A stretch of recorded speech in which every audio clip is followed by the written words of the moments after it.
الحمد لله حمدا كثيرا طيبا مباركا فيه سبحان الله والحمد لله ولا إله إلا الله والله أكبر اللهم صل على محمد وآله وصحبه أجمعين ان الدین عند اللہ الاسلام۔ حاضرین، اسلامی تاریخ اور افکار کا تیسرا مرحلہ جو شروع ہوا، تو اس مرحلے کی جو تھیم اور جو عنوان ہم لوگوں نے دیا تھا وہ یہی تھا کہ پسندیدہ مذہب اور دین اللہ کی نظر میں فرما برداری والا اسلام ہے، اور اسی نقطہ نظر سے ہم لوگوں نے بات کا آغاز کیا تھا اور اپنی بات کو اسی نہج پر لے کر کے چلے تھے کہ قبل اس کے کہ دور عموی شروع کیا جائے، سید البشر امام الانبیاء جناب محمد رسول اللہ صلی اللہ علیہ وسلم اور خلفائے راشدین رضوان اللہ علیہم اجمعین کے دور میں اسلامی فکر اور کی جو بیس پڑ چکی تھی، یعنی اسلامک تھاٹ جو بن چکی تھی، اس کے اوپر تھوڑی سی تفصیلی گفتگو ہو جائے۔ اسی فکر کے تحت پچھلے ہفتے ہم لوگوں نے اس عنوان کو شروع کیا کہ قرآن مجید جو اسلامک تھاٹ اور اسلامک فکر کا بیس ہے، اور اسی سے پوری دنیا کے نام پیغام نکلا اور اسی بیس پر ہم سب زندگی گزار رہے ہیں۔ تاریخ تو حضرت علی رضی اللہ تعالیٰ عنہ کے بعد سے شروع ہوتی ہے، مگر بیس اور بنیاد اس دور میں بن چکی تھی۔ یہ بات پچھلے ہفتے سامنے آئی کہ جب فکریں ہوتی ہیں، سوچ ہوتی ہے، اسی سے تہذیب بنتی ہے، اور تہذیب ہی تاریخ بناتی ہے، اور جس کا جتنا رچ ماضی ہوتا ہے، جس کی جتنی تہذیب مکمل ہوتی ہے، وہ آئندہ غلطیاں کرتا بھی ہے تو غلطیوں کی سدھار کے لیے اس کے پاس نمونے ہوتے ہیں، مثالیں ہوتی ہیں، اور جس کے پاس نمونے اور مثالیں نہ ہوں تو اس کو غلطیوں کو سمجھنے میں بہت وقت لگ جاتا ہے۔ ہم امت مسلمہ کے پاس ایسے نمونے موجود ہیں جو صرف تھیوری نہیں ہے کہ کتابوں میں لکھ دیے گئے اور اس کو پریکٹیکل پیش کرنا مشکل ہو، بلکہ پریکٹیکلی 1000 سال کے دور میں پوری دنیا کو جیسا پیغام دیا ہے، دنیا اس کو آج تک وہ پیغام نہیں دے سکی۔ کہ کسی دور میں یورپ اپنے اس زمانے کو ڈارک ایج کہتا تھا، لیکن وہی یورپ اسی زمانے میں اسلامی دور حکومت کو گولڈن ایج کہنے پر مجبور ہو رہا ہے۔ فرق اتنا یہ ہے کہ جس بیس پر وہ گولڈن ایج تھا، اس بیس سے اپنے آپ کو ہم نے تھوڑا الگ کیا، تو نتیجہ یہ ہوا کہ ساری چیزیں ہمارے ہاتھ سے ایک ایک کر کے پھسلتی چلی گئی۔ لیکن آج بھی اسی روشنی کے ساتھ، اسی تابانی کے ساتھ وہ ایج، وہ دور موجود ہے کہ جس وقت ہم اس کی طرف رخ کریں گے تو نہ صرف وہ روشنی ہمیں مل جائے گی، بلکہ وہ روشنی ایسی ملے گی کہ جیسے سورج کی روشنی چاند کو ملتی، کہ چاند صرف اپنے آپ روشن نہیں ہوتا ہے، بلکہ جہاں جہاں تک اس کا دائرہ کار ہے وہ اس پورے ایریے کو ایک ٹھنڈی اور نرم روشنی فراہم کر دیتا ہے۔ ہر امت مسلمہ کا، ہر انسانیت کا ہر فرد اس سے فائدہ حاصل کر سکتا ہے۔ اسی فکر سے قرآن مجید اور اس کے اہم علوم پر بات شروع ہوئی تھی، اور اس میں ہم لوگوں نے بات یہاں تک رکھی تھی کہ موجودہ دور میں خاص طور پر سن 2000 کے بعد سے جو الغزو فکری الغار انٹلیکچوئل وار کی مانند ایک زمانہ جو گزر رہا ہے، جس میں آئے دن فکروں کو چینج کرنے والی چیزیں ہم تک پہنچ رہی ہیں اور ہماری آنے والی نسلوں اور جنریشن کو متاثر کر رہی ہیں، اگر وہ متاثر کرنا انسانیت کے فائدے کے لیے ہوتا، علم کے فروغ کے لیے ہوتا، ڈیولپمنٹ اور ٹیکنالوجی کے ذریعے سے انسانیت کو آگے بڑھانے کے لیے ہوتا، تو اسلام آگے بڑھ کر کے اسے گلے لگاتا۔ لیکن یہ ساری چیزیں ظاہر میں ترقی کا نام اس کو دے کر کے، لیکن اصل میں اس کے ذریعے سے انسانیت کی تباہی والے جو کام ہو رہے ہیں، اس لیے اسلام اس کے اگینسٹ کھڑا ہے اور کھڑا رہے گا۔ جیسے ترقی کا معاملہ یہ ہے کہ ہمارے پاس نینو ٹیکنالوجی ہو، یا آرٹیفیشل انٹیلیجنس کی ٹیکنالوجی ہو، یا کلاؤڈ نیٹ ورکنگ کے ذریعے سے سب کو ایک قریب کر دیا جائے، یا اس کے ذریعے سے اور اس کے سے جڑے ہوئے پروگرامز کے ذریعے سے انسانیت کے فائدے کے کام کیے جائیں، یہ کوئی غلط نہیں ہے اور اسلام اس کے اگینسٹ نہیں ہے۔ لیکن سوشل میڈیا اور دیگر ذرائع ابلاغ جس انداز سے اپنی باتوں کو پیش کر رہے ہیں، نوجوانوں کو بڑے طبقے کو فیشن کے جس انداز میں مبتلا کر رہے ہیں، जिस तरह से मसनूई जिंदगी के खातिर रिश्ते और नातों को पामाल कर रहे हैं, जिस तरह से औरत को आजादी के नाम पर बेहिजाबी करके उसको मजीद बदनाम करने की कोशिश कर रहे हैं, ये तमाम वो चीजें हैं जो इंसानियत को तबाह करने वाली हैं। और इस तबाही से रोकने के लिए हमारे पास पिछली मिसालें ऐसी मौजूद हैं कि हम उससे फिल्टर करके इस टेक्नोलॉजी का इस्तेमाल करते हुए हम आगे बढ़ें। इसमें कुरान की फिक्र हमारे पास मौजूद है कि कुरान मजीद ने इल्म, डेवलपमेंट, टेक्नोलॉजी, सोच और फिक्र से कभी मना नहीं किया है, और उसी उन्वान पर आज चंद नमूने आपके सामने पेश किए जाएंगे। कुरान मजीद में जब तक हम गौर फिक्र नहीं करेंगे, जब तक हम बराह रास्त उससे नहीं जुड़ेंगे, तो ऐसी ही मिसाल है कि किसी भी चीज को हासिल करने के वास्ते फर्स्ट हैंड और सेकेंड हैंड नॉलेज की जो अहमियत होती है, वही कुरान का मामला हमारे साथ है। फर्स्ट हैंड नॉलेज का मतलब यह होता है कि बराह रास्त किसी चीज से हासिल किया जाए तो उससे जो फायदा होता है वो सेकेंड हैंड नॉलेज से वो यकीन हासिल नहीं होता। हज़रत मौलाना अली मियां साहब रहमतुल्लाह लिखते हैं कि कुरान मजीद के फहम का असल दरवाजा, कि जब उसको हम सही तरीके से कैसे समझ सकते हैं, वो दरवाजा कैसे खुलेगा, उस वक्त हो सकता है कि जब आदमी, इंसान किसी हिजाब के बगैर, किसी पर्दे के बगैर कोशिश ये करे कि जिसने कलाम नाजिल किया है उससे हम कलाम हो जाएं। कुरान हम पढ़ रहे हैं तो हमें अंदाजा हो कि वो हमसे गुफ्तगू कर रहा है। या अय्युहन नास कह रहा है तो या अय्युहन नास में सबसे पहले हम हैं। या अय्युहल लज़ीना आमनू कह रहा है तो उससे भी सबसे पहले हम हैं। वो कह रहा है कि क्यों नहीं सोचते, तो हमसे वो कह रहा है। वो कह रहा है तुम करो, तो हमसे कह रहा है। जिस दिन ये फिक्र पैदा हो गई, उस दिन हम अपनी तहजीब और अपने कल्चर को वापस लाने में कामयाब हो जाएंगे। यहां से बात हुई थी, और इस बात के बाद दूसरी बात हमारे सामने आई थी कि जब किसी भी कल्चर और सिविलाइजेशन का नाम लिया जाता है तो एक बहुत बड़ा कैनवास होता है, एक दायरेकार होता है जिसमें हर चीज समा जाती है।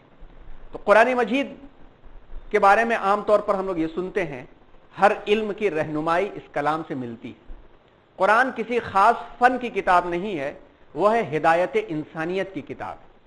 जब एक गाइड बुक होती है, कोई नया टूरिस्ट शहर मैसूर आता है, तो आज से जब जीपीएस का जमाना नहीं था, आज से पहले, तो वो गाइड बुक खरीदता था। उस गाइड बुक में एक नक्शा होता था, और उस नक्शे को समझाने के लिए कुछ शुरू में कैटलॉग हुआ करते थे, और उस कैटलॉग की रोशनी में वो नक्शे को समझता था, और उस नक्शे पर उंगली रख करके समझ जाता था कि मैं इस मकाम पर हूं, मुझे पैलेस पहुंचना है, तो मुझे ये डायरेक्शन अख्तियार करना पड़ेगा। और उस डायरेक्शन को देख करके वो वहां पहुंच करके फिर महल के बारे में जानकारी हासिल करता था। फिर उसके जरिए से कुछ मालूम ना हो सके तो किसी से पूछ लिया करता था। कुरान मजीद इंसानियत की हिदायत के लिए यही गाइड बुक है, और इसका कुछ कैटलॉग हमें दिया गया है। ये सूरा है, मक्की सूरा है, मदनी सूरा है। इसमें माशरे की बात कही गई है, इसमें इकोनॉमिक्स की बात कही गई है, इसमें तहजीब और तमद्दुन की बात कही गई है, इसमें आसमानी आफतों और हलाकतें और बर्बादियां क्यों आती उसकी बात कही गई है। उस गाइड बुक को देख करके बिल आखिर जिंदगी के जिस मरहले में जो मामला पेश आए, वहां पे जाके उंगली रख सकता है कि यह मामला कुरान ने इस दौर के लिए, इस जमाने के लिए कहा है। तो उसी को अगर हम समेटें, उस इंडेक्स को अगर हम समेटें, तो शाह वलीउल्लाह मुहद्दिस देहलवी रहमतुल्लाह अलैह के मुताबिक हुज्जतुल्लाहिल बालिगा में, और इसी तरह से और दीगर माहिरीन के मुताबिक अहम उलूम को अगर हम कैटेगरी के तहत एक फहरिस्त की तरह के तहत लाने की कोशिश करें, तो 5 हमारे सामने आ जाएंगे। इन 5 उलूम के दायरे के अंदर हर चीज छुपी हुई है, जिसमें इल्मुल अहकाम, इसके बारे में बात आई थी कि इसी को इल्म शरीयत भी कहते हैं। यानी वो शरीयत के मामलात और लॉ जो बराह रास्त हमारे मजहब और दीन से जुड़ करके अल्लाह और बंदों के हक के दरमियान वाले मामलात हैं। नमाज, रोजा, हज, ज़कात, ये सारी की सारी चीजें जो हुकूकुल्लाह कही जाती हैं, वो भी इल्मुल अहकाम में आती हैं। माँ बाप का हक, बीवी बच्चों का हक, शादी ब्याह का तरीका, निकाह तलाक का तरीका, विरासत का तरीका, बिजनेस, लेन देन, तिजारत का तरीका, विरासत का तरीका, पड़ोसी का मामला, मुस्लिम गैर मुस्लिम का मामला, ये तमाम के तमाम मामलात हमारे लोकल से लेकर के इंटरनेशनल मामलात सब के सब हुकूकुल इबाद में आ जाते हैं, और ये शरीयत की तालीम इसमें मिलती है। दूसरा इल्मुल जिदाल इल्म है, यानी जिसमें डिबेट के जरिए से कि देखो तुम्हारा इस जमीन पर जो मकसद है اس مقصد کو سمجھنے کے واسطے تمہارے سامنے کچھ نہ کچھ دلیلیں دینی پڑتی ہیں، ایگزامپلس پیش کرنے پڑتے ہیں، اور ڈیبیٹ سے کام لیا جاتا ہے تاکہ تمہیں یقین ہو جائے کہ تمہیں ایسے ہی نہیں پیدا کیا گیا ہے۔ افحسبتم انما خلقناکم عبثا وانکم الینا لا ترجعون، تم نے کیا یہ خیال کر لیا ہے کہ یوں ہی تمہیں پیدا کر دیا گیا ہے اور تم یہ سمجھ بیٹھے ہو کہ ہماری طرف پلٹ کر کے نہیں آؤ گے؟ ڈیبیٹ والی مثال، لیکن صحیح طریقہ۔ جیسے مثال کے طور پر ہماری ذمہ داریوں کے اندر جب ہمیں ایک عظیم الشان کام نہیں دیا گیا، ہمیں روشنی پیدا کرنے کا ذریعہ نہیں بنایا گیا۔ روشنی چاہیے انسانیت کو، زندگی کے لیے آکسیجن چاہیے، ہمیں آکسیجن پیدا کرنے والے سیل کے اندر عضلات نہیں دیے گئے، انسان آکسیجن نہیں تیار کر سکتا، اپنی کاربن ڈائی آکسائڈ کو ریفریش اور اس کو پھر سے آکسیجن میں تبدیل کرنا انسان نہیں کر سکتا، اور ہم اپنے جسم سے غذا تیار نہیں کر سکتے۔ اتنے اہم کام جب انسان نہیں کر سکتا تو اشرف المخلوقات سپر کریشن کیوں کہا جاتا ہے؟ تو قرآن انداز جدال سے، ڈیبیٹ سے اس بات کو یاد دلاتا ہے کہ غور کرو اس کو، ان پتیوں کو دیکھو۔ جب ایک جگہ سے گزرتا ہوا انسان ریگستان میں کوئی شخص جا رہا ہے اور وہ راستہ بھٹک گیا اور اس نے کھڑے ہو کر کے غور کیا، کچھ نہیں دکھ رہا ہے، پیروں کے نشانات بھی نہیں دکھ رہے ہیں، تو اس کو دیکھتا ہے کہ اونٹوں کی مینگنیاں پڑی ہوئی ہیں، اور اونٹوں کی مینگنیاں دیکھ کر کے وہ کہہ دیتا ہے کہ یہاں سے اونٹ گزرا ہے۔ اس کے لیے کسی تعلیم کی ضرورت نہیں ہوتی ہے۔ بکری کا فضلہ ہے تو بکری گزری ہے، ہاتھی کا فضلہ ہے تو ہاتھی گزرا ہے۔ صاف طور پر جب ایک دیہاتی اور ایک ان پڑھ شخص کہہ دیتا ہے تو پھر اتنی عظیم الشان کائنات، اس کے اندر پائے جانے والے ذرات، اس کی روشنی، اس کے ستارے، آسمان یعنی سورج اور چاند کی گردشیں، یہ سب بر وقت جو ہو رہی ہیں، کیسے اپنے آپ چل سکتی ہیں؟ یہ ضرور اس کے پیچھے کوئی نہ کوئی ایک عظیم الشان ایسی ہستی ہے جو سیکنڈ کے کروڑویں حصے میں اس کو بھی ڈسٹرب ہونے نہیں دیتی۔ جیسا کہ پچھلے ہفتے وہ پیش کیا گیا، ایک سر ولیم جینیس کا مقولہ پیش کیا گیا، انہوں نے لکھا اپنی کتاب کے اندر، ماہر ریاضیات کہے جاتے ہیں، میتھمیٹکس ایکسپرٹ کہے جاتے ہیں، کہ اس پوری کائنات کے سسٹم کو دیکھ کر کے ایسا لگتا ہے کہ اس کے پیچھے ایک ایسا میتھمیٹکس کا ایکسپرٹ بیٹھا ہوا ہے جو یہاں کے سسٹم کو سیکنڈ کے کروڑویں حصے میں بھی ڈسٹرب ہونے نہیں دیتا۔ اگر سیکنڈ کے کروڑویں حصے میں بھی ڈسٹرب ہو گیا تو یہ دنیا نہیں چل سکتی۔ یقیناً قرآن اس انداز سے کہتا ہے کہ وہ ایک ہی ہستی ہو سکتی ہے جو ماورائے فطرت ہے، اس کو اللہ کہتے ہیں۔ علم التذکیر بایام اللہ، تیسرا علم وہ ہے جس میں پچھلے واقعات بیان کیے جاتے ہیں، نمونے بیان کیے جاتے ہیں، اچھوں نے کام کیے تو کیا بنیاد تھی جس کی بنیاد پر اچھے بنے، صادقین بنے، انعام حاصل کرنے والے بنے، جس کے بارے میں ہم نماز میں دعا کرتے ہیں کہ ہم نے اہدنا الصراط المستقیم صراط الذین انعمت علیہم، کون لوگ ہیں، کیوں انعام حاصل کیا، ایگزامپلس موجود ہیں، اس ایگزامپل کو اختیار کرو اور آگے بڑھتے چلے جاؤ۔ مغضوبین کون ہیں، گمراہ کون ہیں، کیوں ہلاک ہو گئے، کیوں انہوں نے دعویٰ کیا تھا، کیا برائیاں تھی جس کی وجہ سے وہ ان کے نام و نشان مٹ گئے، عظیم محلات مٹ گئے، سمود کی بستیاں تباہ کر دی گئیں، لوط کی قوم تباہ کر دی گئی، بڑے بڑے نام و نشان مٹا دیے گئے، کس وجہ سے ہوئی وہ بھی بیان کر دیا گیا تاکہ ایسے راہوں سے بچ کر کے انسانیت کو تباہی کے دہانے سے بچا سکتے ہو۔ علم التذکیر بآلاء اللہ، غور و فکر اور نشانیوں کے ذریعے سے تعلیم، ابھارا گیا کہ تمہیں یقین کا علم حاصل کرنے کے لیے غور و فکر کرو، اور غور و فکر کس کس انداز سے کرو، کچھ مثالیں پچھلے ہفتے آئیں، آج بھی کچھ مثالیں آئیں گی۔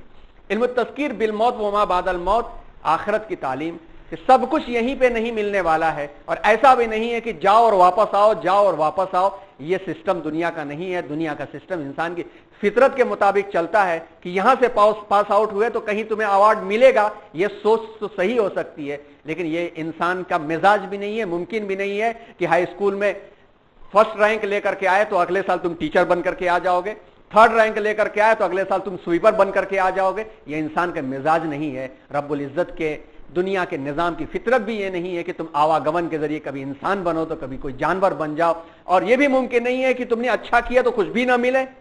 اس لیے آخرت کا کانسیپٹ دیا گیا، اچھا کرو گے وہاں تمہیں ایوارڈ ملے گا، ریوارڈ ملے گا، اچھا نہیں کرو گے تو وہاں پر تمہیں نقصان ہوگا، لیکن ایسا بھی نہیں ہے کہ بار بار پلٹ کر کے تم آتے رہو۔ قرآن مجید کے اس علم کے ذریعے سے وہ تعلیم ملتی ہے اور قرآن مجید کی 6666 کم و بیش آیات اس کی طرف ہمیں رہنمائی دیتی ہیں۔ جو قرآن مجید میں مضامین ہیں جن کو 5 زبروں میں آپ کے سامنے بیان کیا گیا، اور یہ بات کہہ کر کے بیان کی گئی کہ انڈیکس ہیں یہ، اب ان انڈیکس میں سے کسی ایک پر ہم انگلی رکھیں گے، ہماری زندگی کا حل اس کے اندر مل جائے گا، جس زمانے میں رکھیں گے اس کا حل ہمیں مل جائے گا۔ اس کی کچھ آگے مثالیں آتی ہیں۔ اس کے مقصد کیا تھے؟ مقصد یہ تھا قرآن میں، جس کے کچھ عنوانات یہاں پر دیے گئے ہیں، کہ انسانوں کے احوال، یعنی انسان اپنی زندگی کے کس اسٹیج میں کس طرح سے وہ زندگی گزارتا ہے، اس کی اگزامپل اسے مل جائے، اسے نمونہ اور رہنمائی بھی مل جائے، اور ان کی معیشتیں، سوسائٹی انسانوں کے ملنے سے بنتی ہے، معاشرہ انسانوں کے ملنے سے ڈیولپ ہوتا ہے، اور اس ڈیولپمنٹ کے اندر کچھ نہ کچھ چیزیں اپنا نیا رنگ اختیار کرتی۔ مثال کے طور پر اردو زبان، اردو، لفظ اردو ترکی زبان کا لفظ ہے، ترکی زبان کا ہے، ٹرکش ہے یہ، اور اس کا مطلب ہے لشکر۔ لشکر میں ہر طرح کے لوگ ہوتے ہیں، ہر قوم کے لوگ ہوتے ہیں، کئی زبان کے لوگ ہوتے ہیں، الگ الگ بولیاں بولتے ہیں، اسی سے یہ لفظ لے لیا گیا۔ اب فارسی بولنے والے، ہندی بولنے والے، عربی بولنے والے، سنسکرت بولنے والے، پھر یہاں کی دکنی زبان بولنے والے، پرکرت زبان بولنے والے، کئی لوگوں کے خیالات ملے تو ایک زبان نئی وجود میں آ گئی جس کو اردو کہتے ہیں، اور آج اردو کی چاشنی لوگوں کے مٹانے کے باوجود بھی مٹ نہیں پاتی ہے، اور لوگ وہ الفاظ آج بھی استعمال کرتے ہیں۔ تو ایسے ہی جب کوئی سوسائٹی اور معاشرہ چند لوگ جڑتے ہیں تو نیاپن کچھ نہ کچھ پیدا ہوتا ہے۔ تو قرآن اس نئے پن سے بھی بات کرتا ہے کہ کوئی نئی چیز معاشرے میں وجود میں آ رہی ہے تو صحیح ہے یا غلط ہے، صحیح سمت میں جا رہی یا غلط سمت میں جا رہی ہے، قرآن اس کی طرف رہنمائی کرتا ہے۔ دوسرا، نفوس کی تہذیب اور اصلاح کے مواعظ اور مثالیں۔ نفوس کا مطلب ہمارے اپنی ول پاور، اپنی سوچ، اپنی روح، اپنی زندگی، اور اس کو کیسے صحیح سمت میں لے جایا جائے۔ دو ہی چیزیں خاص طور پر دھیان میں رکھنی چاہیے، ایک تو رب کائنات کی فرما برداری، اس سے ڈیویٹ نہ ہو، اس سے الگ ہم نہ ہو، اور دوسرے رب کائنات نے ہمیں اس لیے بھیجا ہے کہ ایک دوسرے کو جوڑ کر کے ہم سوسائٹی اور معاشرے کو آگے بڑھانے لگے۔ اس کی اصلاح کے واسطے قوانین وضع کیے جاتے ہیں۔ جیسے مثال کے طور پر آج سے 5-7 سال پہلے تک بھی اسلام پر جو اعتراضات ہوتے تھے، ان اعتراضات میں سے 2 اعتراض بڑا زبردست ہوا کرتا تھا۔ وہ یہ تھا کہ چور کا ہاتھ کاٹنا اور زانی کو کوڑے مار کر کے ہلاک کرنا یہ ظالمانہ عمل ہے۔ بہت اس کے بارے میں بحثیں چلا کرتی تھی، کتابیں لکھی جاتی تھی، لیکن اللہ تعالیٰ نے قرآن میں ہی کہا ہے کہ تم سچائی کے خلاف اگر کھڑے ہو گئے تو ایک نہ ایک دن تمہارے گھروں سے بات نکل کر کے آ جائے گی، اور تمہاری زبان سے بات نکل جائے گی کہ انہ الحق وہی صحیح تھا۔ دلی کا نربھیا کیس اور کانڈ ہوا، اس کے بعد سے ہندوستان میں جو بچیوں اور عورتوں پر مظالم کے معاملات جو پیش آ رہے ہیں، اس کو لے کر کے باتیں اٹھی تو ان باتوں میں غیروں کی زبان سے بات نکل آئی کہ ایسے لوگوں کو عوام الناس میں ہینگ کر دینا چاہیے، پتھروں سے مار مار کے ہلاک کر دینا چاہیے، تاکہ ایک شیطان مرے گا تو 50 لوگ اس شیطان کی راہوں سے جانے سے بچ جائیں گے۔ نفوس کی تہذیب اور اصلاح۔ ہاتھ کاٹو، پہلے کہا جاتا یہ کیا بات ہے بھائی، چوری کر لیا ہاتھ کاٹ دیا، لیکن بعد میں یہ بات سامنے آ گئی کہ چوری کرنے پر ہاتھ کاٹنے کے لیے ایسا نہیں ہے کہ کسی نے 2 روپیہ چرا دیا، 2 روٹی کہیں سے چرا دیا تو ہاتھ کاٹ ڈالو۔ اسلامی نظام اس بات کی طرف فکر کرتا ہے چوری کیوں کی، اس ریزن کے اوپر جاتا ہے۔ اگر اپنا پیٹ بھرنے کے لیے چوری کیا تو کبھی ہاتھ نہیں کاٹا جاتا، اس کی ایک لمٹ ہے کہ کس لمٹ میں اس نے چوری کیا۔ لمٹ سے اوپر چوری کر رہا ہے تو اس کا مطلب یہ ہے کہ تنہا چور پوری سوسائٹی کو غربت میں مبتلا کر دے گا۔ جو 30,000 کروڑ چوری کر کے بھاگا وہ کون سی بھوک مری کے لیے بھاگا ہوگا؟ جو 9,000 کروڑ چوری کر کے بھاگا وہ کون سی چوری کر کے بھاگا ہوگا؟ ایسے چوروں کو چوراہے پر دونوں ہاتھ کاٹ دیے جائیں تو 50 لوگ، ہزاروں کیا 100 روپیہ بھی چورانے سے بچیں گے۔ اس کے ساتھ ساتھ اسلامی نظام پہلے لوگوں کو اچھائی اور ان کی ضرورتوں کے پورا ہونے، یعنی سب تک غذا پہنچے، قیمت آسمان نہ چھوئیں، اس کی فکر کرنے کے بعد یہ قانون بناتا ہے۔ یہ باتیں پہلے اعتراض میں آتی تھی، لیکن قرآن نے اس کے بارے میں جو مثالیں دی ہیں کہ ایسا کوئی شخص کرے تو ایسا کر ڈالو، اور سنت رسول صلی اللہ علیہ وسلم میں اس کی عملی تربیت دے دی گئی، دنیا اس بات کو ماننے پر مجبور ہو گئی۔ آج جو اعتراضات ہو رہے ہیں کل انہی کے گھروں میں سے انہی کی مائیں اور بہنیں اس کے دفاع اور ڈیفنس میں کتابیں لکھیں گی کہ آج اسلام کے نظام کو تم نے ایک ہنگامہ بنا رکھا ہے کہ یہ ہو رہا ہے اور عورتوں کے اوپر ظلم کیا جا رہا ہے. اگر عورتوں کے اوپر ظلم ہوتا تو دنیا کی سب سے پڑھی لکھی خواتین، یورپ اور امریکہ کی خواتین دائرہ اسلام اس تیزی کے ساتھ داخل نہ ہو رہی ہوتی. یہ حقائق ہیں اور قرآن اس پر بات کرتا ہے. انسانی سعادت کے لیے اوامر و نواہی کا بیان. انسانی سعادت کیا ہے؟ سبلیمیشن کسے کہتے ہیں؟ سبلیمیشن کی مثال سمجھنا ہے تو ایسے ہی سمجھنا ہے کہ جیسے کچھ پیسے جمع کر رکھے تھے ہم نے کہ ہم فلاں پکنک یا ٹور پر جائیں گے، اپنے بچوں کو فلاں جگہ گھمانے کے لیے جائیں گے. اطلاع ملی اچانک کہ جس مقام پہ گھمانے کے لیے ہم جانا چاہ رہے تھے، جس مقام پر ہم جا کر کے اپنے پکنک منا کر کے اپنے بچوں اور خاندان کے لوگوں کو دکھانا چاہ رہے تھے، اللہ تبارک و تعالیٰ نے پانی کے ذریعے سے اس مقام کو تباہ کر دیا. دل میں بات آئی کہ ارے وہ اتنا خوبصورت مقام، کیا لوگ جن کے بارے میں ہم کہا کرتے تھے کتنی اچھی جگہ یہ لوگ رہتے ہیں، ان کے حالات دیکھے کہ کھانے کے وہ محتاج ہیں. تو دل میں بات اٹھی کہ یہی پیسہ اٹھا کے ان کو بھیج دیتے، اور پیسہ ان تک پہنچ گیا تو گھمانے میں جو خوشی ہوتی اس سے بڑھ کر کے یہ خوشی ہے کہ دیکھو ہمارا پیسہ پہنچا تو ہماری وجہ سے کوئی بیماری سے بچ گیا، کسی کو 2 دوا پہنچ گئی، 2 کمبل پہنچ گئے، یا جو اسکول گر گئے تھے اس کی عمارت درست ہوگی، 2 بچہ پڑھنے والا بن گیا. یہ ہوتا ہے سبلیمیشن، یہ ہوتی ہے انسانی سعادت، جس کے بارے میں قرآن دعویٰ کرتا ہے کہ وَيُؤْثِرُونَ عَلَىٰ أَنفُسِهِمْ وَلَوْ كَانَ بِهِمْ خَصَاصَةٌ. یہ نبی کے ساتھیوں کی سنت اور طریقہ ہے کہ اپنے اوپر دوسروں کو ترجیح دے دیتے ہیں. چلو اس سال نہیں گھمایا بچوں کو، اس سال 4 جوڑے بنوانے تھے، 4 نہیں بنوائے، 2 ہی بنوائے، گزر گیا سال. شادیوں میں زیورات کو تھوڑا سا کم کر دیا، تھوڑی تکلیف ہوئی، لیکن ہمارا جو پیسہ وہاں پہنچا، ان کے دلوں سے جو آنسو گر کر کے جو دعائیں ہمارے لیے نکلی، جو ہماری جیب سے جو پیسے نکلے، اللہ تبارک و تعالیٰ نے اس کی کیسی برکتیں زندگی میں شامل کی ہیں، اسی کو انسانی سعادت کہتے ہیں، جس کے لیے قرآن میں جگہ جگہ ہدایتیں موجود ہیں. دلوں کی استقامت کے لیے انبیاء کے واقعات، جگہ جگہ قرآن میں نبیوں کے واقعات بیان کیے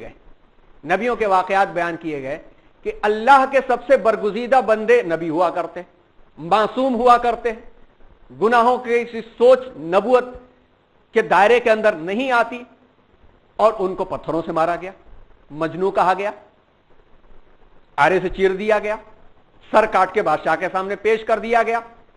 تو ہمیں اسے استقامت ملتی ہے کہ جب اللہ اپنے اتنے عظیم الشان بندوں کو آزما کر کے صبر کی تلقین کرتا ہے، اور وہ صبر کر گئے، اور صبر کر کے نتیجے میں پوری کی پوری قوم متاثر ہو گئی. تو تمہیں بھی اگر آزمایا جا رہا ہے تو یہ آزمائشیں وقتی ہیں. تقریباً رامسس فرسٹ اور رامسس سیکنڈ، یعنی فرعون اول اور فرعون ثانی جو حضرت موسیٰ علیہ السلام کے زمانے کا تھا، اس کا نام رامسس تھا. ان دونوں نے مل کر کے 250 سے 350 سال کے عرصے کو تباہ کیا ہے، خدائی کا دعویٰ کر کے. لیکن قرآن بتاتا ہے کہ ان کا خدائی کا دعویٰ کہاں چلا گیا. اللہ تبارک و تعالیٰ نے پانی کی ایک لہر اٹھائی، اور اس پانی کے لہر کے ذریعے وقت کے خدا کو تباہ کر دیا، اور نشان عبرت بن کر کے مصر کے عجائب خانے میں پڑا ہوا ہے. چند پیسے دو، جا کے دیکھ کر کیا ہوگا، اس کی مجبوری میں پڑا ہوا ہے. قرآن نبیوں کے واقعات اور بیان کرتا ہے کہ نبیوں کو جب ستایا گیا تو یہ وقتی آزمائشیں، ان سے گھبرانا مت، یہ مٹ جانے والی ہیں. سرکشوں اور باقیوں کے واقعات اور ان کے انجام کا بھی تذکرہ کر دیا گیا. کیا حال تھا قوم سمود کا، کیا حال تھا قوم عاد کا. ارم ذات العماد التي لم يخلق مثلها في البلاد واما عاد فاهلكوا بريح صرصر عاتيه سخرها عليهم 7 ليال و8 ايام حسوما فترى القوم فيها صرعى كانهم اعجاز نخل خاويه فهل ترى لهم من باقيه.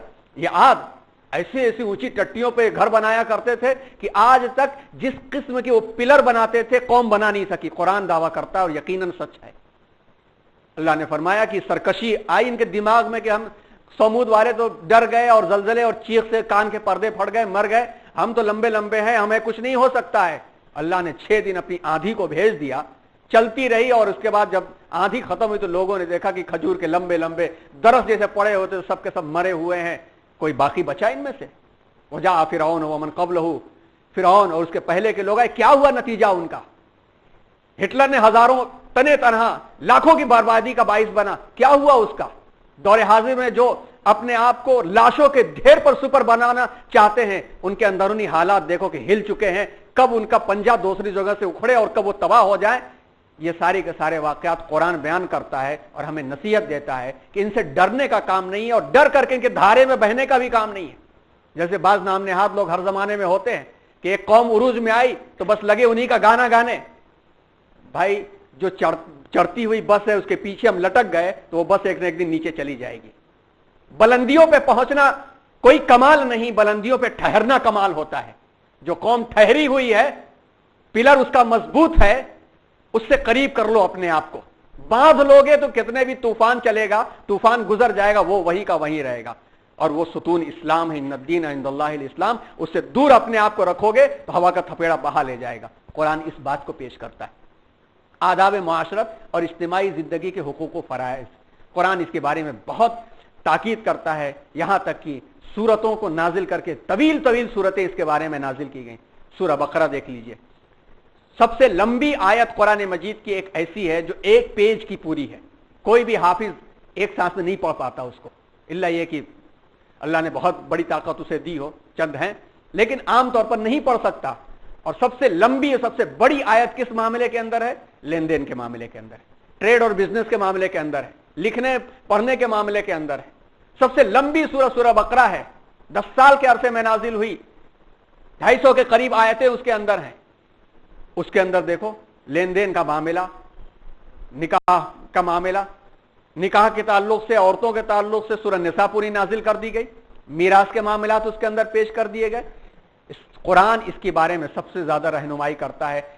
ہمارے استاد مولانا عبد الکریم پاریک صاحب رحمۃ اللہ علیہ فرمایا کرتے تھے کہ اگر مسلمانوں نے ایک سنت کو زندہ کر دیا قرآن کی، جو نبی کی زندگی میں عملی طور پر تھی، اگر مسلمان صرف اس سے جڑ جائیں تو میں دعوے سے کہہ سکتا ہوں کہ چند سالوں کے اندر غیر مسلم عورتیں سڑکوں پہ آ جائیں گی کہ ہمیں بھی وہ کام کر کے دو ورنہ ہم دار اسلام میں داخل ہوتے ہیں. اور وہ سنت ہے میراث کی سنت، وراثت کی سنت. صحیح طریقے پر بانٹنا بس شروع کر دو. تم دنیا کے کسی ازم کے اندر، کسی نظام کے اندر ایسا منصفانہ جائیداد کی تقسیم کا نظام ہے ہی نہیں.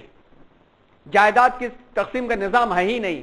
اور دنیا جو اعتراض کرتی ہے وہ اعتراض وہی ہے کہ جیسے مثال کے طور پر ایک نہایت خوبصورت شہر ہے، آس پاس ہریالیاں اور سڑکیں صاف اور سب کچھ بہت ہی مثالی ہیں، اور ایک ٹورسٹ گھوم کر کے جائے اور جا کر کے اس کے کونے میں جا کر کے جہاں سے گٹر نکل رہا ہے وہاں کی فوٹو لے کر کے دنیا کو دکھاؤ یہ ہے شہر میسور، اور دنیا کہہ رہے کیا گندا شہر ہے.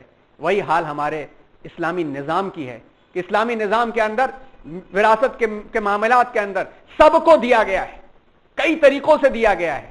اس کو دنیا نہیں دیکھتی کہ کتنا خوبصورت نظام ہے، بس ایک جگہ سے فوٹو لیتی ہے کہ قرآن میں کہا گیا للذکر مثل حظ الانثیین، لڑکے کو 2 حصہ ملے گا، لڑکی کو آدھا حصہ ملے گا. تباہی شروع، ارے عورت کو آدھا کر دیا، عورت کا مقام گھٹا دیا. دنیا نے خود جواب دے دیا ہے کہ کتنے حصوں سے عورت کو ملتا ہے اور عورت کی ذمہ داریاں کیا ہیں، مرد کی ذمہ داریاں کیا ہیں. ارے چلو آدھا ملتا ہے، اگر حالانکہ آدھا نہیں ملتا، کئی ذریعوں سے مرد کے برابر مل جاتا ہے. تحقیق کریں تو آپ کو معلوم ہوگا. اگر یہ بھی مان لیں تو تم کتنا دیتے ہو قانونی طور پر دکھاؤ. تو حقوق اور فرائض، والدین کے تعلق سے کہہ دیا ولا تقل لهما اف، اف بھی مت کہنا. کہ جو سوسائٹی اور معاشرہ، جو سماج اپنی ماؤں کی عزت کرنا بند کر دیتا ہے، اللہ تبارک و تعالیٰ اس سماج سے ولیوں اور قائدین کو پیدا کرنا بند کر دیتے ہیں. یہ ہم امت مسلمہ کی بہت بڑی خرابی ہے. یہ مسلمانوں کی خرابی ہے کہ جس خوبصورتی کے انداز میں ماں باپ کے تعلق سے کہہ دیا گیا تھا کہ اف بھی مت کرنا، جھڑکنا بھی مت، تنہر کا لفظ استعمال کیا گیا، جھڑکنا بھی مت. وَقُلْ لَهُمَا قَوْلًا كَرِيمًا. سورہ بنی اسرائیل پڑھیے، کیا پیارے انداز میں 13 اصول لیڈرشپ کے بیان کیے گئے ہیں. آپ پڑھیے، بہترین ہے. لیڈرشپ کے اصول اگر پڑھنے ہیں، ہم لوگ لیڈرشپ کوالٹی میں اس ٹریننگ کو لاتے ہیں ہم لوگ ہیں کہ لیڈرشپ کے اصول 13 وہاں پر سورہ لقمان کے اندر اور سورہ حجرات کے اندر دنیا کے سب سے بہترین اصول ہیں. یہ قرآن بیان کرتا ہے. عمل خیر کرنے اور شر سے بچنے کی تلقین قرآن بیان کرتا ہے. اور اس کے علاوہ آسمان و زمین کے درمیان عجائب کی طرف توجہ دلاتا ہے. یہ جو چیزیں ہمیں یہاں بیٹھ کے عجیب دکھ رہی ہیں، قریب جاؤ تو اس کے اندر کیا کیا عظیم الشان نشانیاں تمہیں ملیں گی. تعجب میں پڑ جاتا ہے انسان. और यही खोज का नतीजा है कि सूरज के करीब बल्कि सूरज के पास भेजने की तैयारियां अब शुरू हो गई हैं। इसी खोज का नतीजा है कि रिवर्स कॉस्मॉस की तलाश की तैयारियां शुरू हो गई हैं। इसी खोज का नतीजा है कि जाते जाते स्टीफन हॉकिंस ने ब्लैक होल के पीछे की बात करके वो चला गया, और उसके बाद भी तरक्कियात अभी जारी हैं और दुनिया इसके पीछे लगी हुई है। कुरान ने सबसे पहले इस अंदाज से तवज्जो दिलाई थी, और इतना ज्यादा तवज्जो दिलाया था कि इस पर तवज्जो न करने वालों को मुनाफिकत का दर्जा दे दिया था कि अफला यतदब्बरुनल कुरान अम अला कुलूबिन अक़फ़ालुहा, दिलों में ताले बंद कर रखे हैं क्या इन्होंने? क्या गौर नहीं करते, तदब्बर नहीं करते? क्या तुम ऊँट की तरफ नहीं देखते? क्या आसमान की तरफ नहीं देखते? ड्रिलिंग की गई जबरदस्त तरीके पर, अल्फाज का भी इस्तेमाल ऐसे किया गया ताकि अल्लाह का बंदा सोचे, गौर करे, और जितना सोचेगा गौर करेगा उसके डेवलपमेंट से इंसानियत को फायदा होता चला जाएगा। मिट्टी के जर्रात में उसने गौर किया तो आज सारी टेक्नोलॉजी वजूद में आई या नहीं आई। जर्रात में जिसको कहता था कि टुकड़े नहीं हो सकते, उसके टुकड़ों से कितनी एनर्जी पैदा हो गई, और आज बहुत सारी टेक्नोलॉजी के अंदर न्यूक्लियर टेक्नोलॉजी का कितना बड़ा किरदार है, हर इंसान इसको जानता है। कुरान ने इसके बारे में कहा था कि अल्लाह की मारिफत हो। तो हम देखें कुरान मजीद के मज़ामीन के मकसद के बहुत ये मुख्तसर से खाके हैं, मगर इन पर भी हम गौर करें तो हमें पता चलता है कि अगर इनको ही अपनाने वाले हम बन जाएं तो तहजीब और तमद्दुन और कल्चर जिससे हमारी फिक्र बनती है पूरी दुनिया को देने के लिए मौजूदा दौर में भी काफ़ी है। दावत व फिक्र अमल के चंद मिसालें आपके सामने पेश करनी थी, जो पिछले हफ्ते यहीं ला के बात छोड़ दी गई थी। ये सारी चीज़ें हो गई थी तो हम आगे बढ़ जाएं ताकि आज बात पूरी हो जाए। और लफ्ज़ आयत पर बात आई थी, यहीं से इसको भी दोहरा दें ताकि जो हजरात आज आए हैं ये बात जहन में रहे।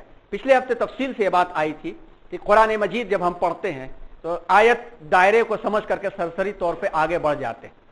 जो गोल दायरा होता है कह भाई आयत नंबर 1, आयत नंबर 2, जबकि आप देखें सर्कल हो जो है उसको आयत नहीं कहते, अरबी में भी उसको आयत नहीं कहते। आयत इसलिए कहते हैं कि आयत का मतलब यह होता है अलामत और निशानी, कि हम यहां पे आए हैं तो इस अलामत और निशानी पर ठहर जाएं कि हम सही आए हैं या गलत आए हैं, हमें जहां जाना था वहां पहुंचे या नहीं पहुंचे। उस दायरे से हमें यह ताकीद मिलती है कि तुमने जो सफर तय किया है इसके बारे में जांच लो कि तुम सही आए हो या गलत आए हो, यानी गौर करो, फिक्र करो कि इसमें क्या कहा गया है। अल्लाह तबारक व तआला ने निशानियां पूरी कायनात के में रखी हैं। कायनात में कई चीजों के बारे में लफ्ज इस्तेमाल किया अल्लाह ने कि आयत है। पानी एक आयत है, चांद और सितारे एक आयत है, आसमान और जमीन की खिलकत एक आयत है। क्या निशानी है?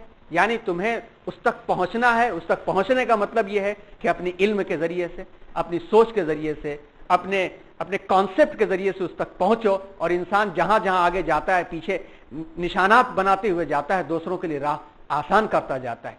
तो कुरान मजीद में आयत इस मफहूम में ली गई है। चंद उलूम का तस्करा यहां पे इसलिए किया जाता है कि आप देखें कुरान के अल्फाज से उलूम की तरफ हमें तरगीब मिलती है, मोटिवेशन मिलता है कि हम गौर व फिक्र करें। जैसे मिसाल के तौर पर एटम, ये एक बेस है, एक बुनियाद है, और एक ऐसी बुनियाद है कि जिससे छोटे जर्रे का तस्वुर पहले मुमकिन नहीं था। बहुत करीब के जमाने में 100 साल 150 साल के अरसे के अंदर ये तरक्कियात हुई हैं, और गुज़िश्ता देखा जाए तो 20-25 वर्षों के अंदर उसके अंदर से अलग अलग अनासिर निकाले जाने का अमल शुरू हुआ है। लेकिन कुरान मजीद ने इस पर गौर व फिक्र करने की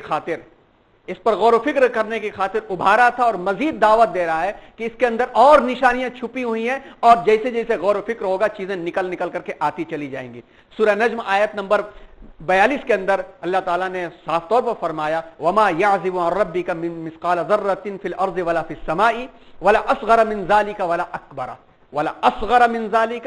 अकबरा इल्ला फी किताबिम मुबीन।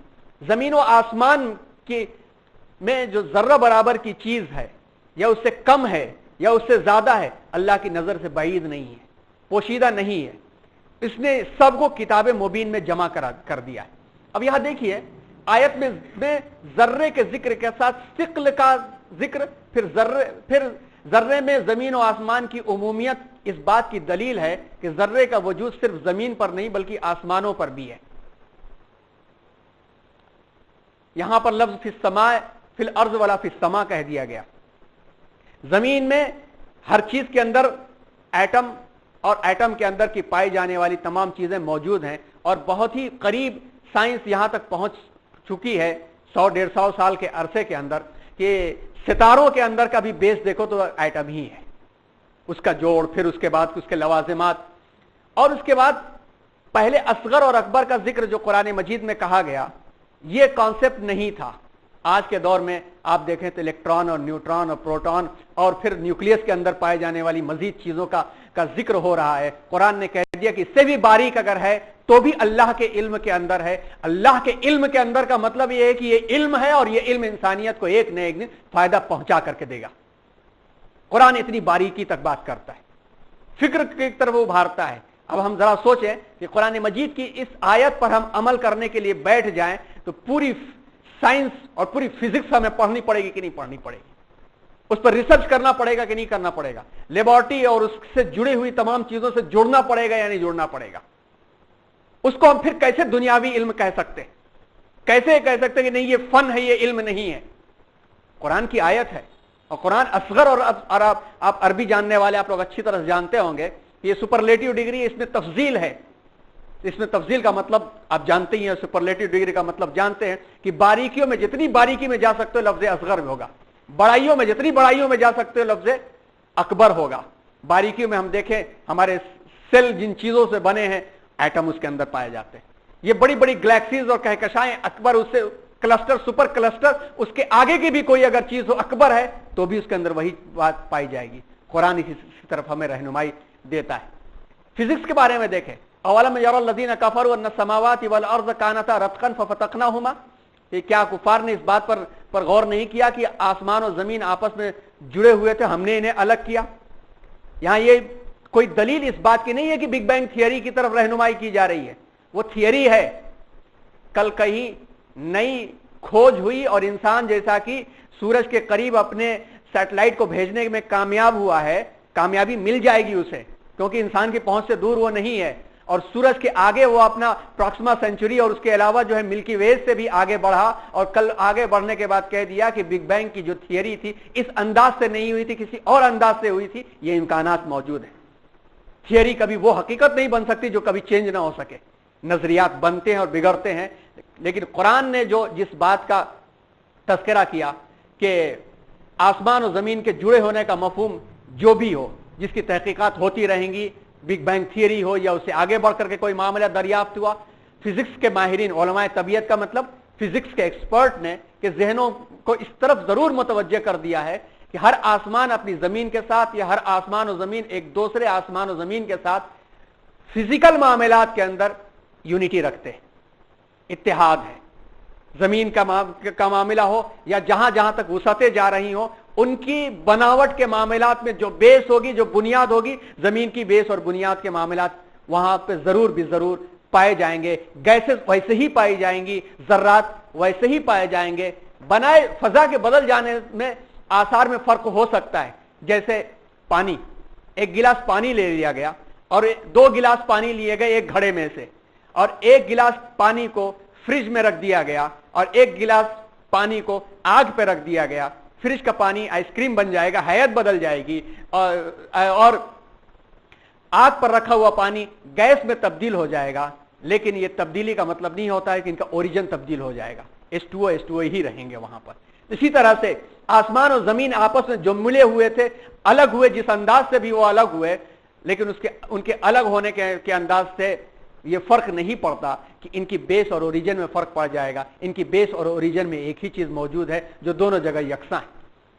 جغرافی کے بارے میں دیکھیے، دنیا کو یہ بات معلوم نہیں تھی، 100-200 سال پہلے بھی نہیں معلوم تھی، جو قرآن نے سورہ ہجر میں کہا وَأَرْسَلْنَا الرِّيَاحَ لَوَاقِحٌ فَأَنزَلْنَا مِنَ السَّمَاءِ مَاءً فَأَسْقَيْنَاكُمُوهَا وَمَا أَنْتُمْ لَهُ بِخَازِنِينَ، کہ ہم نے پانی سے لدی تخمریز ہواؤں کو بھیجا۔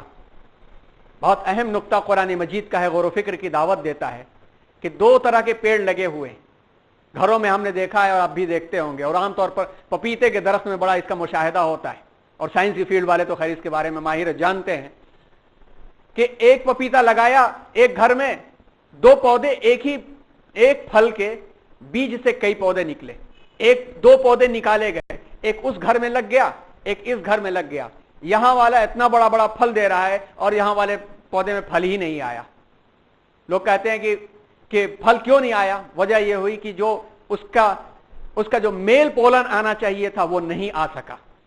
कुरान ने इस बात की हकीकत की तरफ इशारा किया और अरबों को सबसे पहले बताया कि जो तुम खजूर लगाते हो उस खजूर में तुम इंतजार करते हो कि ऐसे मौसम में खजूर लगाओ कि जिस मौसम में खास हवाएं चलती हैं, और जब हवाएं चलती हैं तो वो उसकी जौज, उसका जोड़ा पोलन लेकर के आती हैं, नर और मादे का मिलाप होता है और उसके बाद वो फल पैदा होता है. अगर उस खास मौसम में नहीं लगाया तुमने पौधा तो खजूर के पौधे में खजूर पैदा नहीं होगी. अरबों को ये मैसेज और पैगाम दे करके सारी दुनिया के नाम अल्लाह ताला ने पैगाम दे दिया कि हवाओं के मसरफ क्या क्या है. दुनिया इस बात को नहीं जानती थी और मजीद हवाओं के और क्या क्या मसरफ हैं हमें पता चल जाता है. केरला के डिजास्टर ने दुनिया के सामने एक बहुत बड़ी तहकीक का दरवाजा खोल दिया है कि इतना सब कुछ के बावजूद कि बाज हजरात दावा करने लगते थे कि गॉड्स ओन स्टेट.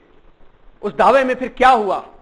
1972 में जितने पौधे थे 2016 में उन पौधों की कमी हुई. इतने पौधों के बावजूद भी फिर हालात क्या हो गए?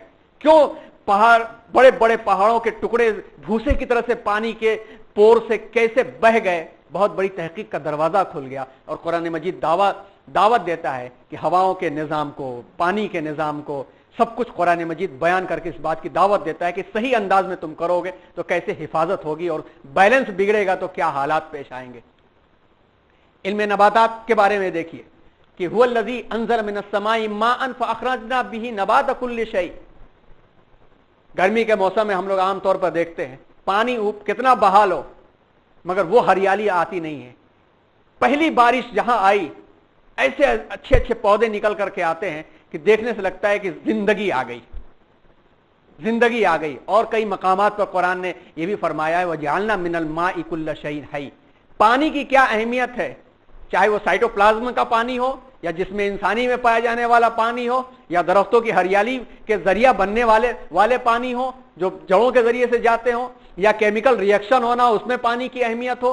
पानी का मामला क्या है इंसान तहकीक बहुत बाद में कर चुका. इसकी दावत कुरान ने दी है और मजीद दावत कुरान मजीद पेश कर रहा है कि वही खुदा है जिसने आसमान से पानी नाजिल किया है और इसके बाद हमने इस पानी से हर नबात को जमीन से निकाल दिया. आसमान से पानी नाजिल होने के बाद, और माहिरीन इस बात को जानते हैं कि पानी, पहली बारिश का जो पानी होता है वो खेतियों के लिए कितना मुफीद होता है. और मुझे तो अब हुआ है हमारे पॉल्यूशन की वजह से. ये बात अलग है कि कोई कहे कि भाई पहला बारिश का पानी तो जहर आलूद हो गया है. वजह यह हुई कि पॉल्यूशन हमने पैदा किया. वरना अगर इस अंदाज का कार्बन और मोनोऑक्साइड वाले मामलात हमारी अपनी ऐश परस्ती के मामलात के न होते तो आसमान से नाजिल होने वाली पहली बारिश खेतियों के लिए सबसे ज्यादा मुफीद साबित होती है. इस पर तहकीकात चल भी रही हैं और इसके जरिए से मामलात हल भी हो रहे हैं और आगे भी चीजें बढ़ रही हैं. हैवानात के बारे में देखिए, अफला यंजुरून इलल इबिली कैफ़ खुलिक़त. ऊंट के बारे में कह दिया गया. ऊंट के बारे में तो कहावत भी मशहूर है कि ऊंट तेरी कौन सी कल सीधी, ऊंट रे ऊंट तेरी कौन सी कल सीधी. ये कहावत मशहूर भी है. कुरान में ऊंट के बारे में बात कही गई. फिर इसके बाद इन्नल्लाह ला यस्तही अन यज़रिब मसलन मा बाऊज़तन फमा फ़ौक़हा. मच्छर के बारे में कुरान ने मिसाल बयान की कि अल्लाह को छोटी से छोटी मिसाल देने में कोई शर्म और झिझक नहीं है, चाहे वो मच्छर ही क्यों ना हो. सूरह माइदा में आयत नंबर 31 देखिए, फबासल्लाहु गुराबन यबहसु फिल अर्ज़. अल्लाह ने कौवे को भेजा जो जमीन में तलाश कर रहा था दफन का तरीका. हाबिल और काबिल वाला जो वाकया आया. कुरान के हर लफ्ज में हिकमत है.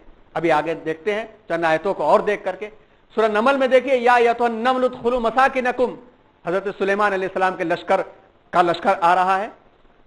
चूटी कह रही है कि अपने साथियों से कह रही है कि ए चूटियों बिलों में दाखिल हो जाओ, ऐसा ना हो कि सुलेमान के लश्कर से तुम्हें नुकसान पहुंच जाए. शहद के बारे में कहा वहा रब्बुका इलन नहल यानी तखिदी मिनल जिबाली बुयूता, कि उसके दिल में बात डाल दी गई कि तुमको पहाड़ों में अपने अपने घर बनाने हैं. और अलम तरा कैफ़ फ़अल रब्बुका बि अस्हाबिल फील.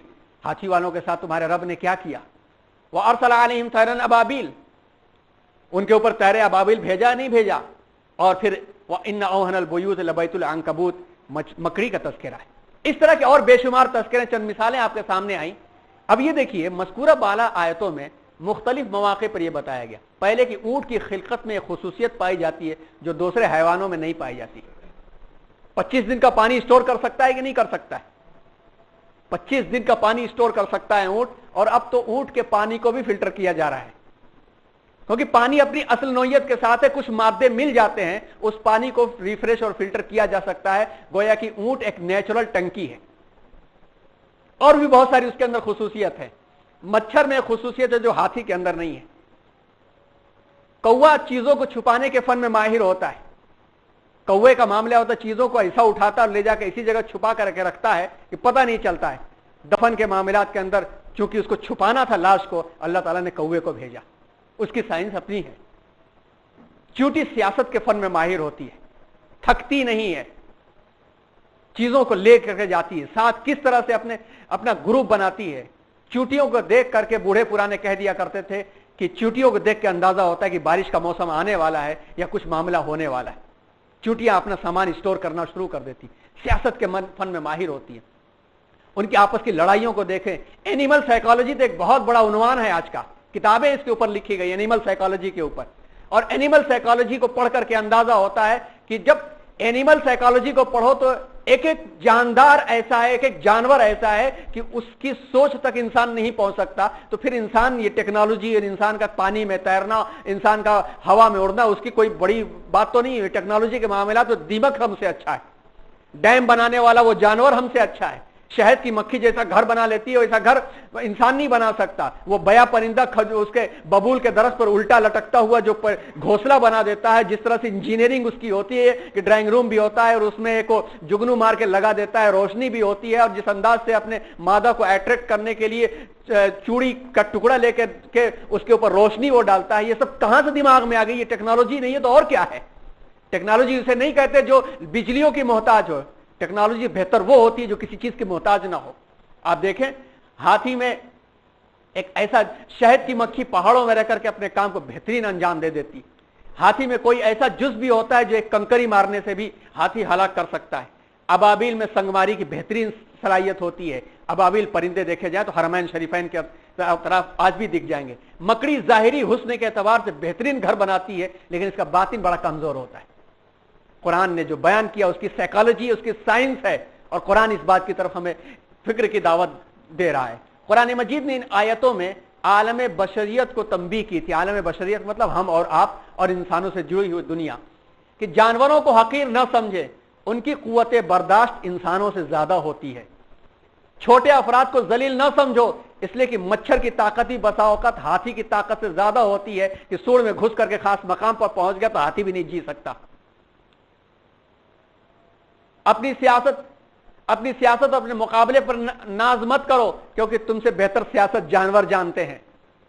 अपनी सनत पर नाजा मत हो कि शहद की मक्खी जो शहद बना लेती है तुम नहीं बना सकते हो।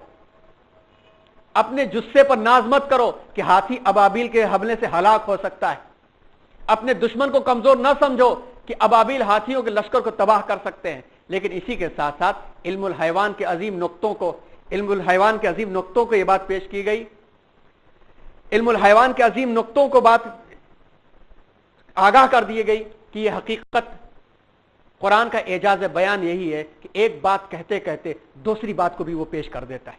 कुरान इसी फिक्र की तरफ हमें लाता है।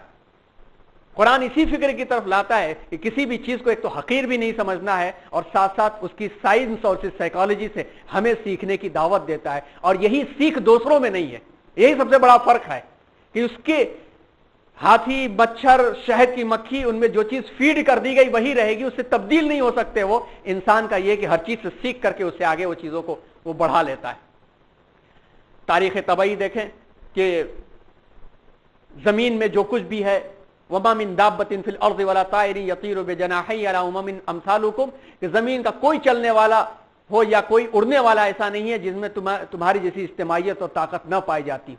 इसके साइंस में देखिए कि फिलॉसफी के एक्सपर्ट और हैवानात की जिंदगी पर मुताला करने वाले ये जानते हैं कि कुरान कहता है कि इज्तिमाई शऊर सिर्फ इंसानों में नहीं पाया जाता, बल्कि बहुत सारे हैवानात के अंदर ये चीजें पाई जाती हैं। चूंटी इज्तिमाइयत के साथ काम करती है। एक बकरी जाती है, उसके पीछे पीछे بکریاں چلتی ہیں، ایک کتا منہ اٹھا کر بھونکنا شروع کرتا ہے تو پورے رات کے 12 بجے ان کی پارلیمنٹ سج جاتی ہے اور جو چیخنا چلانا شروع کرتے ہیں ان کا علم وہی جانے.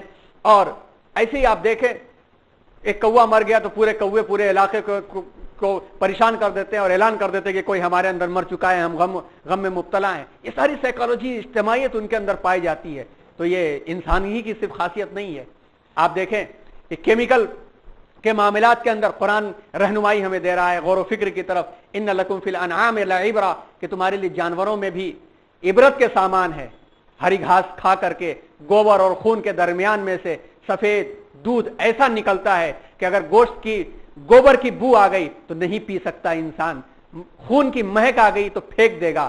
لیکن عام طور پر ایسا نہیں ہوتا ہے. وہ ساری دنیا اس دودھ کی چاشنی سے لطف اندوز ہوتی ہے. یہ اللہ کی کارکردگی ہے. ہرن کے نافے میں مشک، کیڑے کے منہ میں ریشم، مکھی کے منہ میں مختلف پھولوں سے اس کا شہد تیار ہو جانا، یہ اس بات کی بڑی دلیل ہے کہ اللہ تبارک و تعالیٰ نے کیمیکل معاملات، کیمیا گری کے معاملات انسان سے زیادہ جانوروں کے اندر اللہ نے رکھ رکھا ہے اور سیکھنے کے لیے ہمیں دعوت دے دیا ہے اور اس کو سیکھ کر کے بڑھانا یہ انسانیت کی پہچان ہے. لیکن انسان کا جو مقصد ہے کہ اپنے دائرے کار سے نہ ہٹے، قرآن جگہ جگہ اسی مقصد کے تحت وہ رہنمائی دے رہا ہے. اسی طرح آپ دیکھیں زراعت کے معاملے کے اندر جیسا کہ حضرت یوسف علیہ السلام کے واقعے میں تھا کہ حضرت یوسف کی زبانی اللہ نے یہ کہلوایا کہ قحط سالی آنے والی ہے تو تم جو ذخیرہ کر رہے ہو اس ذخیرے کو اس کو تم بالیوں کے اندر رکھو.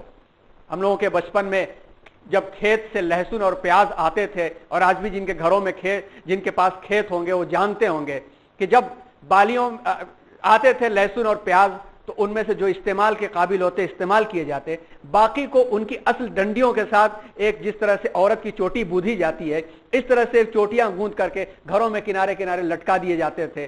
وہ لہسن پورے سال خراب نہیں ہوتے تھے، وہ پیاز پورے سال خراب نہیں ہوتی تھی. قرآن اس بات کی طرف رہنمائی دے چکا ہے کہ ذخیرہ کرنا ہے تو ذخیرہ کرنے کے لیے بہترین طریقہ یہ ہے تاکہ جب وقت پڑے تو اس کا استعمال کیا جا سکے. ایسے ہی علم ولادت کا معاملہ تو جانتے ہیں کہ ایمبرولوجی کی جو باریکیاں قرآن کی روشنی میں پائی جاتی ہیں، ایمبرولوجی کے ایکسپرٹ یورپین اور امریکن ایکسپرٹ نے اس بات کو قبول کیا. ڈاکٹر کیتھ مور کی کتاب اور ان کی تحقیق اس بات کی بہت بڑی شاہد ہے جس پر انہوں نے اپنی تحقیق کو قرآن کی اس آیت کی وجہ سے تبدیل کر دیا تھا جس میں پرت در پرت مضغہ، علقہ اور مخلقہ اور غیر مخلقہ کا جو تذکرہ کیا گیا. سورہ حج آپ پڑھیں تو اور آپ کو تفصیل سے پتہ چلے گا.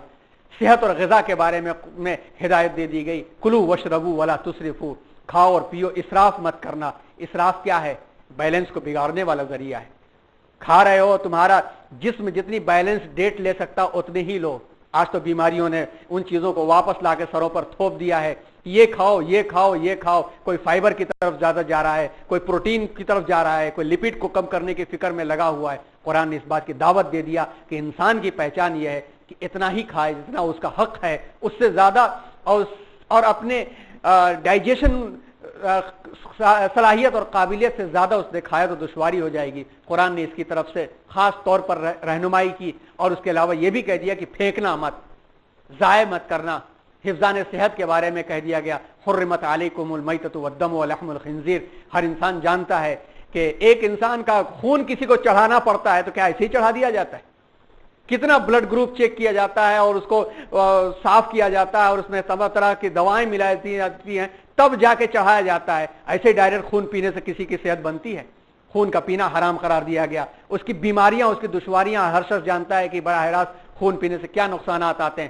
خون پینا سنگ دلی کا باعث ہوتا ہے اور خنزیر کا گوشت بے حیائی کو ایجاد کرتا ہے. جن جن علاقوں کے اندر، جن جن ملکوں کے اندر خنزیر کا گوشت عام ہے وہاں پر بے حیائی عام ہے. ہندوستان میں بھی جہاں جہاں اس کا رواج ہو رہا ہے وہاں وہاں بے حیائی بڑھتی چلی جا رہی ہے. جسموں پر طبی اثرات بھی ہوتے ہیں. قرآن نے یہ دے کر کے ہمیں غور و فکر کی طرف دعوت دی ہے. ماورائے طبیعت پچھلے ہفتے بات آئی تھی، میٹا فزکس کا معاملہ اور پیرا سائیکالوجی کا معاملہ آیا تھا اور اس میں روح کا تذکرہ آیا تھا کہ اللہ تبارک و تعالیٰ نے اس کے کیا کیا لوازمات رکھے ہیں. یہ غور و فکر کا مقام ہے اور خاص طور پر جن کو میٹا فزکس یا پیرا سائیکالوجی کے اوپر غور و فکر کرنا ہے وہ سورہ بنی اسرائیل کی اس آیت کی تفسیر کتابوں میں پڑھیں تو انشاءاللہ بڑی رہنمائی ملے گی کہ وَيَسْأَلُونَكَ عَنِ الرُّوحِ. یہ آیت तफसीरों के हवाले से पढ़ें तो उनको बहुत इसके बारे में रहनुमाई मिलेगी। इसी तरह से जो इलेक्ट्रिकल पावर है, न्यूक्लियर पावर की तरफ जहां तक पहुंच चुकी है चीजें, और ये ताकत और कुव्वत क्या है कि कुरान ने ही सबसे पहले इंसान को बता दिया था कि वह जल बिहार सुज्जिरत के वक्त आएगा कि समुंदर भी भड़क उठेंगे। पानी और आग को इंसान हमेशा ये समझता था कि आग के ऊपर पानी रखा जाए तो पानी को आग खत्म कर देगी, आग के ऊपर पानी डाला जाए तो आग खत्म हो जाएगी, मगर कुरान ने कह दिया था कि समुंदर भी भड़क उठेंगे। और आज दुनिया मान चुकी है कि जमीन की तहों में किस तरह का मादा पल रहा है और कैसी प्लेटें हैं कि अगर वो क्रैक हुई तो पानी के दरमियान से भी आतिश फशा निकल आते हैं। और अपनी केमिकल मामले के एतबार से अगर पानी के मामलात के अंदर भी हाइड्रोजन और ऑक्सीजन का जो सालमा है, जलने और जलाने वाला सालमा है, मिलता है तो पानी बनता है, इसके अंदर थोड़ी कमी और बेशी हुई तो जलने और जलाने का मामलात पेश आ जाएंगे। कुरान ने ही कहा था और दावत भी दिया, और इस दावत के अंदर इंसानियत के लिए फलाह बहबूदी का मामला निकल करके आता है कि इसमें मजीद गौर किया जाए तो कुरान ने जो इल्म भी दिया है उसके जरिए से पूरी इंसानियत का फायदा हासिल होगा। इसी तरह से स्पेस के बारे में भी बात कही गई, अफलाक के बारे में, फल कितने हैं, आसमान कितने हैं, कितने सितारे हैं, कितने सैयारे हैं, इसके बारे में बात की गई। अब मजीद नई तहकीकात आ रही हैं कि समुंदर के अतराफ में पाई जाने वाली रेत ज्यादा है या आसमान में पाए जाने वाले सितारे ज्यादा हैं, इस पर तहकीकात हो रही हैं। मगर कुरान ने इस बात को पहले ही कह दिया था और गौर व फिक्र करने की दावत दे दिया था कि इबरत भी मिलेगी, नसीहत भी मिलेगी, फायदा भी मिलेगा। तो इसका मतलब यह है कि स्पेस में बसना और खला में बसना ये इम्पॉसिबल वाले मामलात नहीं हैं। कुरान का इल्म इस बात की तरफ रहनुमाई देता है, यहां तक कि कुरान के उलूम में से एक इल्म आज भी खला में है और हम सबसे छूटा हुआ है। हमें अगर आगे बढ़कर के इस इल्म को हासिल करें तो दुनिया के सामने हम वो नुक्ते नजर पेश कर सकेंगे कि कुरान के जरिए से ये तहकीक वजूद में आई है, वो है वक्त की थियरी। वक्त के बारे में वल अस्र का लफ्ज इस्तेमाल कर दिया गया, हल अता अल दहर का लफ्ज इस्तेमाल कर दिया गया, वज़्ज़ुहा कसम खाने के अल्फाज अल्लाह ने इस्तेमाल किए गए। वक्त की थियरी को लेकर के दूसरों के यहाँ रिसर्च शुरू हो चुकी है। यहां तक लोग दावा कर चुके हैं कि टाइम मशीन के जरिए से पीछे जाया जा सकता, आगे जाया जा सकता है। इम्कानात हैं या नहीं है, आने वाली तहकीकात बताएंगी। शरीयत के मामला से ये बात का तसादुम नहीं है, औलियाए कराम की जिंदगियों में मामलात पाए गए हैं और यकीनन किसी न किसी हद तक ये पूरा होकर के रहेगा। कुरान की रोशनी में ये गौर व फिक्र का मैदान हम सब के लिए खुला हुआ है। गौर व फिक्र करें तो सही इल्म दुनिया के सामने पेश कर सकते हैं। इसी तरह से और जो भी आयतें पेश की गई हैं, चाहे वो अभी जो पहली आयत पेश की गई कि या माशरल जिन्नि वल इंसी इन इस्ततातुम अन तनफुजू मिन अक़तारि समावाति वल अर्ज़ि फनफुजू ला तनफुजून इल्ला बिसुल्तान, सूरह रहमान की जो आयत पेश की गई कि इंसान और जिन्नातों या आसमान और जमीन की जो वुसअत है इससे निकल नहीं सकते, तुम्हें बहुत जबरदस्त ताकत चाहिए निकलने के लिए। इससे दो चीजें भी मुराद हो सकती हैं ना। एक तो यह है कि हमारी जमीन के बाद की जो खला है और इससे निकलने के वास्ते ताकत चाहिए होती है। 11,000 पर सेकंड किलोमीटर की रफ्तार चाहिए होती है, तो इससे बाहर निकलता है इंसान। ताकत न हासिल करे तो निकल नहीं सकता, रॉकेट नहीं निकल सकता। लेकिन कुरान और वुसात की बात करता है। कुरान के लफ्ज के अंदर ये जितनी भी चीजें दिखाई दे रही हैं आसमान में, सितारे, मिल्की वेज, गैलेक्सीज, नेब्यूला, उसके क्लस्टर्स, जो कुछ भी दिखाई दे रहे हैं, ये आसमान दुनिया के मामलात के अंदर हैं। और दुनिया के मुहक्किकीन अभी यहां तक नहीं पहुंचे हैं कि ये दावा कर सके कि सात आसमान कोई चीज नहीं है। कुरान उससे आगे बढ़कर के बात कर रहा है, और जो लोग 50 साल पहले जिस वुसअत का इनकार करते थे, अब उससे आगे बढ़कर के रिवर्स यूनिवर्स की बात करने लगे हैं, पैरेलल यूनिवर्स की बात करने लगे हैं। ये कॉन्सेप्ट आज से 20-25 साल पहले नहीं था। कुरान उससे आगे की बात कर रहा है। इन आयात के पेश करने से मतलब हरगिज नहीं है कि दौरे हाजिर ने अपनी तहकीकी मंजिल को जिस हद तक पहुंचाया है, कुरान उसी तरफ इशारा कर रहा है। इससे हरगिज मतलब नहीं है, हरगिज मतलब नहीं है कि हम ये कहें कुरान भी ये कह रहा है, कुरान भी ये कह रहा है। कुरान उसके आगे की वसातों की बात कर रहा है कि इल्म, इशारा यह है कि इन आयात में इल्म कायनात की तरफ खुले हुए इशारे पाए जाते हैं। और चाहे वो इल्म वही है जिसे आज दुनिया की हालत में पेश किया जा रहा है, यह इससे आगे का इल्म है जिसकी तरफ दुनिया जा सकती है या दुनिया तहकीक कर सकती है। अब देखिए, जर्रे में जो असगर का लफ्ज इस्तेमाल कर दिया गया, तो असगर का मतलब यह हो गया कि उसके न्यूक्लियस के अंदर भी कुछ ताकतें मौजूद हैं। जो जर्रे के ऊपर जो ताकत मौजूद नहीं, जो उसकी वैलेंसी में ताकत नहीं, वो उससे बढ़ करके ताकत उसके न्यूक्लियस के अंदर पाई जाती है। तो यकीनन उसके अंदर भी कुछ चीजें ऐसी होंगी जिनकी तहकीकात होगी तो इंसानियत के फायदे के लिए होंगी। सिर्फ न्यूक्लियर बम और एटम बम तक नहीं, बल्कि इंसानियत के फायदे की बात होगी कि उसके जरिए से क्या क्या चीजें पेश आने लगेंगी। तो कुरान इस उन उलूम की तरफ हिदायत कर रहा है कि जिसकी वजह से हम गौर व फिक्र की तरफ जाएं। ये वो चीजें थी जिसकी बुनियाद पर मजबूत फिक्र बनती है। अब आइए पलटते हैं फिर उसी उन्वान की तरफ कि हम लोगों का उन्वान था इस्लामिक थॉट का अव्वलीन सोर्स कुरान मजीद, और उसकी रोशनी में हम लोगों ने देखा कि किसी भी तहजीब और कल्चर को फलना और फूलना होता है तो तहजीब और कल्चर कम से कम 3 चीजों की वजह से फल फूलता है। नंबर 1, उसके पास बैकबोन मजबूत होना चाहिए। तहजीब और कल्चर का बैकबोन उसकी हिस्ट्री, उसकी तारीख और उसका माजी हुआ करता है ताकि गलतियों की सुधार वो करे। नंबर 2, उसके पास खुला दिमाग होना चाहिए जो गौर व फिक्र की तरफ जाए। और नंबर 3, रोजमर्रा बढ़ने वाली टेक्नोलॉजी उसके पास होने चाहिए, तब जाकर के तहजीब व कल्चर 3 के 3 मिलकर के आगे बढ़ते हैं। यूरोप जब इल्म और वुसाते ज़हनी के साथ नहीं था, इल्म के दायरे के ऊपर रोजमर्रा रिसर्च और तहकीक का मामला उसमें नहीं था, तो यूरोप अपनी ही हिस्ट्री को डार्क एज कहता है और हम गोल्डन एज, बेहतरीन बैकबोन, बेहतरीन दिमाग रखने के बावजूद दुनिया के नक्शे के ऊपर सबकी नजर में, दुनिया की नजर में एक अलग किस्म की कौम ट्रीट इसलिए हो रहे हैं कि हमने कुरान मजीद की इन हिदायत को अपने सामने रख करके उसकी रोशनी में रिसर्च का काम छोड़ दिया। तदब्बुर और तफक्कुर का काम जब से छूटा उस वक्त से हम पीछे होना शुरू हुए और ले गए तस्लीस के फर्जन मीरास खलील, यानी इस्लाम की मीरास को जिन लोगों ने लिया और लेकर के वो मशाल लेके आगे भागे चले जा रहे हैं और हम उस दौड़ में पीछे होते होते चले जा रहे हैं। ये और जो आगे बढ़ता है उसी का कल्चर बोला जाता है। जो तहजीब होती है उसी तहजीब को अपनाया जाता है।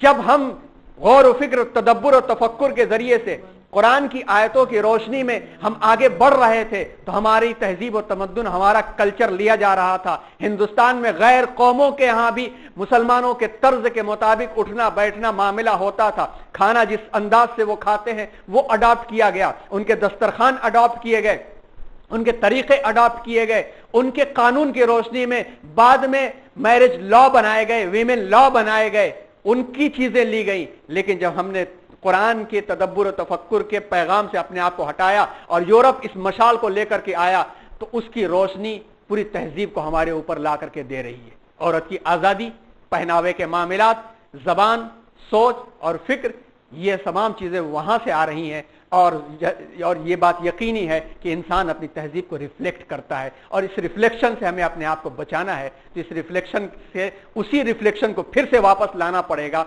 जिस रिफ्लेक्शन का तस्करा तदब्बुर और तफक्कुर के रोशनी में हुआ। और बगैर तदब्बुर और तफक्कुर के, बगैर गौर व फिक्र के, बगैर कुरान मजीद की आयतों की रोशनी में टेक्नोलॉजी को डेवलप करने के हम आगे नहीं बढ़ सकते। तकरीरों से कुछ होता नहीं है। आखिर में कुरान हलाकत अक़वाम की बात करता है।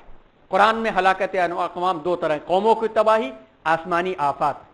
कौमों की तबाही के बारे में कुरान बार बार इस बात की दावत दे चुका है कि देखो तुम बैलेंस बिगाड़ोगे, ऊंच नीच का निजाम बर्पा करोगे और खुदा को छोड़ करके खुद डिक्टेटर बन जाओगे तो एक न एक दिन नतीजा यह होगा कि कौम टूट जाएगी, मुल्क टूट जाएंगे।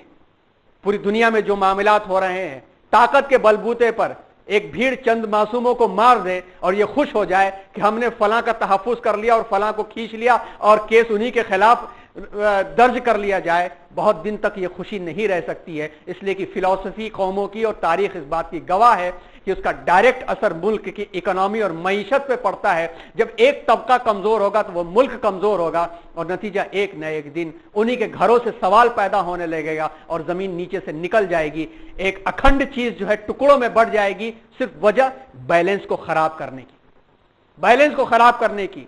अगर ये हिफाजतें अगर पूरे मुल्क के मामले में अगर बेहतर होती तो आज रुपए के मुकाबले में डॉलर के मुकाबले में रुपए की कीमत घटती ना जाती बल्कि बढ़ती चली जाती।